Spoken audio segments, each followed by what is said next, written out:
How much should I be saving, and how do I build up my savings? The answer to this question depends on your income, goals and ambitions. Saving is easier when you have something to save towards, so first establish your goals.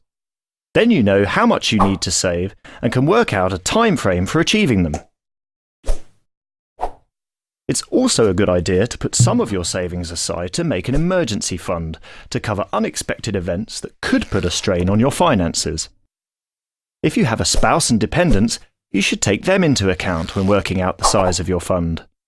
Ideally, an emergency fund will consist of 3 to 6 months of income. Taking your income into account, you can set a realistic monthly savings amount. As a rule of thumb, try to save around 10 to 25% of your income each month to put towards your savings goals. If this seems too much, start with what you feel you can afford and work your way up to your ideal amount.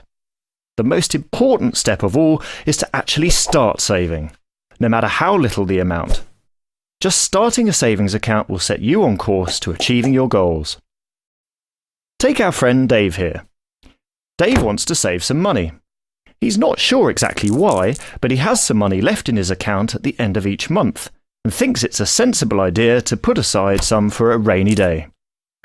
Sometimes there's no money left, but that's okay, Dave thinks, because he's been saving for a few months.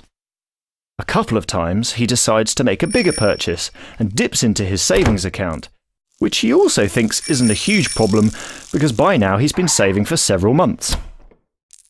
One day, Dave checks his statement and is shocked to learn that he's saved much less than he thought. Perhaps you recognise your own experiences in Dave's story. Fortunately for all of us, saving is not a skill we are necessarily born with, but it can be learned. Dave decides to employ a new approach. He sets himself 3 savings goals so he knows how much he needs to save and how long he has to do it. Every time he puts money aside, he knows he's getting closer to meeting his target. In fact, he's found that the most effective way to save is to pay himself first and immediately transfer a fixed amount into his savings account as soon as he is paid. Once he's saved up enough to meet one target, he sets himself another and carries on saving. He starts off saving a small amount, giving himself a chance to get used to his new routine. But every month he increases the amount until he reaches his full monthly savings target. In the future, Dave can look at his savings balance and feel confident that he has his emergency fund to fall back on, and nearly enough money to put a down payment on that house he's been saving up for. Rather than feeling his quality of life has suffered, Dave actually feels empowered to make important financial decisions, knowing that his savings are growing steadily.